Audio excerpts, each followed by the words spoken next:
आप जान के हैरान होंगे और उतनी ही हैरानी होगी जितनी मुझे हो रही है। भारत की तरफ से एक अल्ट्रा लॉन्ग रेंज बॉम्बर बनाया जा रहा है और इस अल्ट्रा लॉन्ग रेंज बॉम्बर के साथ में भारत न्यूयॉर्क तक स्ट्राइक कर पाएगा।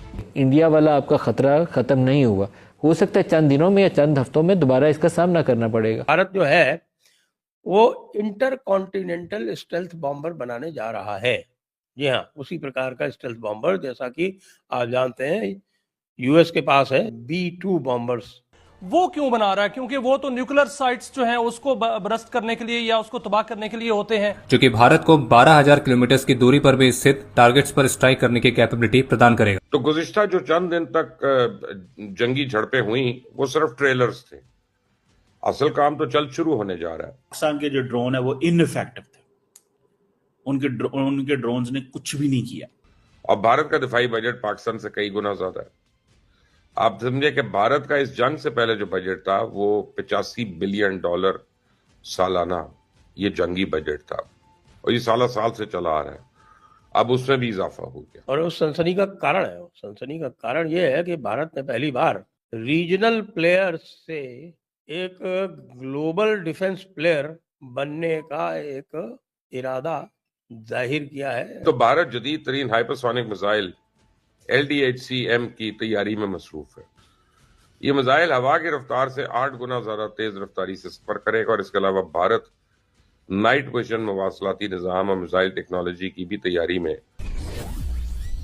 नमस्ते दोस्तों, जय हिंद।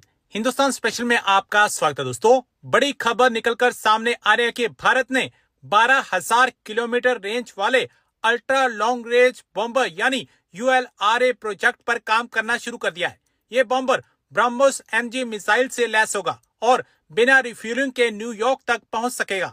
कई मामलों में अमेरिकी B-2 बॉम्बर से भी बेहतर होगा, जो फिलहाल दुनिया के सबसे ताकतवर बॉम्बर एयरक्राफ्ट हैं। भारत डिफेंस सेक्टर में अब सिर्फ आत्मनिर्भरता के बारे में भी नहीं सोच रहा, बल्कि इसमें कहीं आगे बढ़कर दुनिया की सर्वश्रेष्ठ डिफेंस टेक्नोलॉजी डेवलप करने में भी जुटा है। भारतीय वायुसेना के लिए तैयार किए जा रहे ultra long range strike aircraft ULRA में भी देखने को मिलती है, क्योंकि यह कई मामलों में दुनिया के सबसे ताकतवर बॉम्बर्स में से एक होगा। रणनीतिक विश्लेषकों के मुताबिक ULRA की हमले की रेंज इतनी व्यापक होगी कि इसे 12,000 किलोमीटर तक या दुनिया का कोई भी हिस्सा इसकी रेंज से बाहर नहीं होगा। इससे भारत की न्यूक्लियर ट्राइड अटैक कैपेसिटी का दबदबा बढ़ेगा। इसको बोलते हैं स्ट्रेटेजिक लीक। और वो स्ट्रेटेजिक लीक क्या है? वो स्ट्रेटेजिक लीक ये है कि भारत जो है वो इंटर कॉन्टिनेंटल स्टेल्थ बॉम्बर बनाने जा रहा है। जी हाँ, उसी प्रकार का स्टेल्थ बॉम्बर जैसा कि आप जानते हैं यूएस के पास है, स्ट्रेटेजिक बॉम्बर बोलते हैं जिसको, जो कि न्यूक्लियर वेपन्स भी कैरी कर सकता है। और वो स्ट्रेटेजिक बॉम्बर यूएस के पास है और चाइना बना रहा है, और सबसे जो बड़ा है वो है रशिया के पास में। अभी आपने देखा होगा कि जब ईरान और इजराइल में युद्ध हुआ था तो ईरान के जो न्यूक्लियर इंस्टॉलेशन थी सबसे बड़ी, उसको हिट करने के लिए B-2 बॉम्बर्स आए थे, B-2 stealth bombers.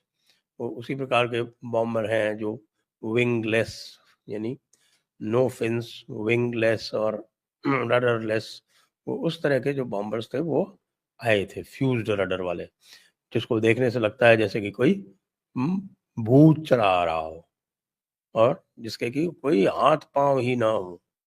Fused wings, rudderless, अजीब सा दिखता है। वो B-2 स्पिरिट बॉम्बर, उससे पहले B-52 हुआ करते थे उनके लॉन्ग रेंज बॉम्बर्स, और अब वो B-21 रेडर बनाने जा रहे हैं और उनकी जो रेंज है वो लगभग 9,000 किलोमीटर से है। लेकिन फिर साथ में उनके जो है वो टैंकर्स चलते हैं, वो टैंकर्स उनको रिफिल करते रहते हैं रास्ते में, तो उनकी जो रेंज है वो एक्सटेंड हो जाती है। Tu-160 बॉम्बर है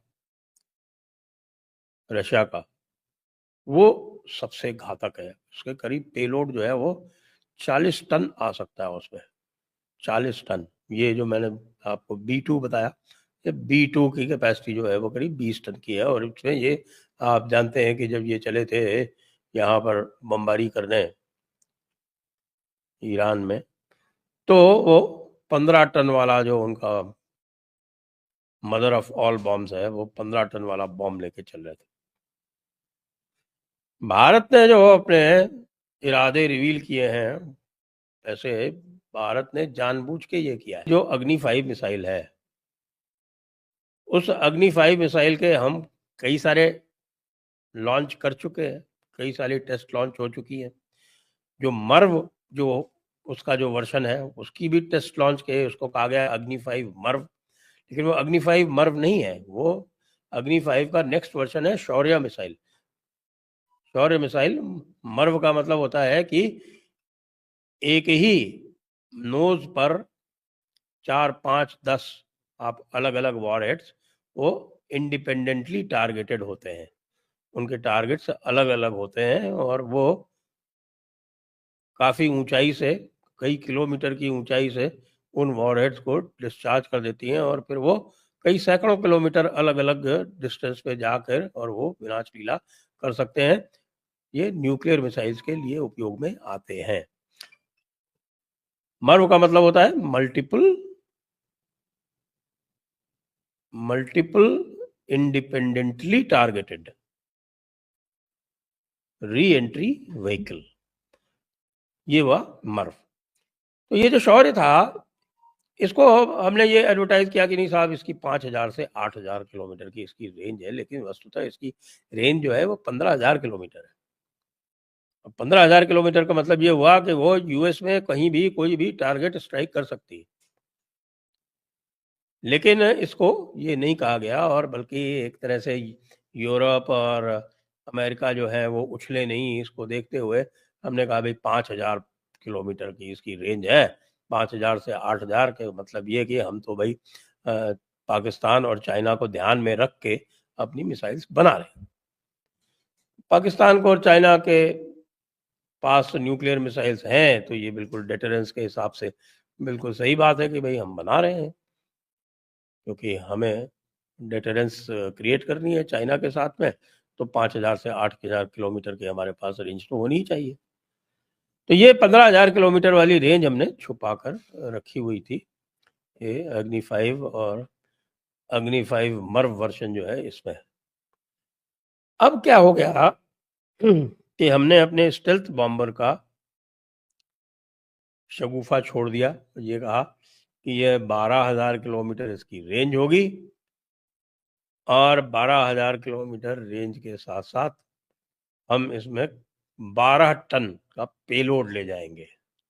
12 टन के पेलोड को भी डिस्क्राइब किया गया कि 12 टन के पेलोड में हमारी ब्रह्मोस भी होगी और हमारी जो अस्त्रा मिसाइल्स हैं वो भी होगी और जो हेवियर मिसाइल्स हैं वो भी होंगी वगैरह वगैरह, ये सारी बात जो है वो यहाँ पे बताई गई।